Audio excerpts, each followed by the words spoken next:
श्री श्री राधा माधव की जय। श्रीमद् भगवद गीता की जय। तप्त कांचन गौरांगी राधे वृंदावनेश्वरी वृषभानु सुते देवी प्रणमामि हरिप्रिये। श्रीमद् भगवद गीता का तीसरा अध्याय और श्लोक संख्या 13 का भी हम पाठ करेंगे। यज्ञ शिष्टाशिना संतो मुच्यन्ते सर्वकिल विषयी भुंजते ते त्वघम पापा ये पचन्ति आत्म कारणात्। यज्ञशिष्टाशिना संतो मुच्यन्ते सर्वकिल विषयी भुंजते ते त्वघम पापा ये पचन्ति आत्म कारणात्। श्री भगवान ने पिछले श्लोक में कहा था, जो देवताओं से प्राप्त सुविधाओं का भोग करते हैं लेकिन देवताओं की उपासना नहीं करते, ना ही देवताओं के प्रति वो कोई निवेदन ही करते हैं, ऐसे लोग चोर होते हैं। क्योंकि जो भी हमें प्रकाश, जल, वायु, अग्नि, ये सब चीज़ें जो मिल रही हैं प्रकृति के द्वारा, भगवान के द्वारा, उसके देवता अधिकारी गण हैं। यद्यपि भगवान देवताओं से भी ऊपर हैं, देवताओं से भी श्रेष्ठ हैं, लेकिन सामान्य जन से अपेक्षा की जाती है कि वो अपनी इच्छा पूर्ति के लिए यज्ञ करें। यज्ञ देवताओं के निमित्त ही होते हैं, लेकिन उन सब यज्ञों के भोक्ता श्री कृष्ण ही हैं। यानी जो श्री कृष्ण की भक्ति करते हैं उन लोगों को ना इंद्र की, ना सूर्य की, ना चंद्र की, ना अग्निदेव की, इनमें से किसी देवता की भी अलग से पूजा करने की कोई आवश्यकता नहीं होती। भगवान श्री कृष्ण की ही पूजा से सब देवताओं को प्रसन्नता मिल जाती है। इस श्लोक में भगवान कहते हैं, यज्ञ शिष्टाशिना संतो मुच्यन्ते सर्व किल विषयी। जो लोग यज्ञ का अवशिष्ट यानी यज्ञ करने के बाद जो बचता है उस यज्ञ का भाग होता है, जो उसी अवशेष के रूप में ग्रहण करते हैं, ऐसे साधु पुरुष मुक्त हो जाते हैं।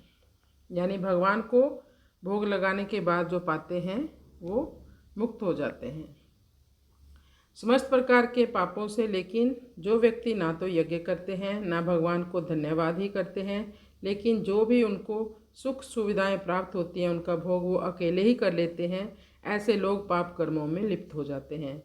भुंजते ते त्वघम पापा, यानी बिना नियत कर्मों को किए। जैसे पहले भी आपको मैंने बताया था, यज्ञ कई प्रकार के होते हैं। कुछ अग्निहोत्र यज्ञ होते हैं, कुछ ध्यान यज्ञ होते हैं। क्षत्रिय के लिए यज्ञ सबसे बड़ा यज्ञ है, धर्मयुक्त युद्ध में लगना। वैसे ही ब्राह्मण के लिए भी कुछ यज्ञ बताए गए हैं। जब व्यक्ति अपने स्वधर्म के अनुसार अपने कर्तव्यों का पालन करता है, ये उसके नियत कर्म होते हैं। लेकिन यदि कोई व्यक्ति मनमाना आचरण करता है तो जो वो कर्म करता है उनको भगवान को अर्पण नहीं करता, तो इसका मतलब वो पाप कर्म कर रहा है। हमें भगवान को अर्पण करके ही सभी कर्म करने चाहिए। ये पचन्ति आत्म कारणात्। जो व्यक्ति स्वयं के लिए भोजन पकाते हैं वे फिर क्या करते हैं, वो पाप पका रहे हैं। ऐसा भोजन करने के बाद उनके जीवन में सुख शांति नहीं आ सकती।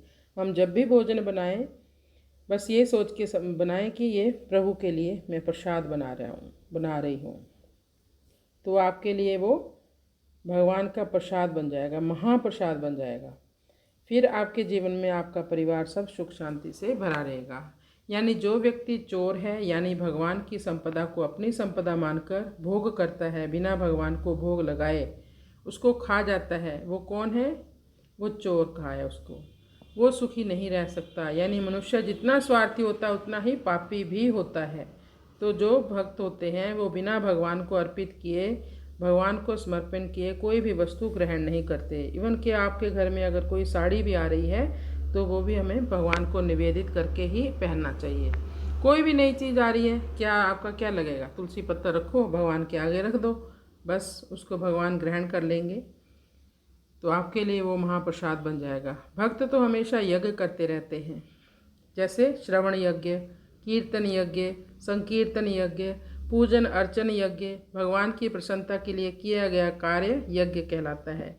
कलयुग में कौन सा यज्ञ है? हरि नाम संकीर्तन यज्ञ। ये सबसे सर्वश्रेष्ठ है और सबको सुलभ है। हरे कृष्ण कृष्ण कृष्ण हरे हरे, हरे राम राम राम हरे हरे। जब भी आपको समय मिले दिन में कभी भी अपने परिवार के साथ हरिनाम संकीर्तन जरूर किया करो। इसका बहुत बड़ा महत्व है। कृष्णाय वासुदेवाय हरे परमात्मने प्रणतक्लेशनाशाय गोविंदाय नमो नमः। हरि शरणम हरि शरणम हरि शरणम।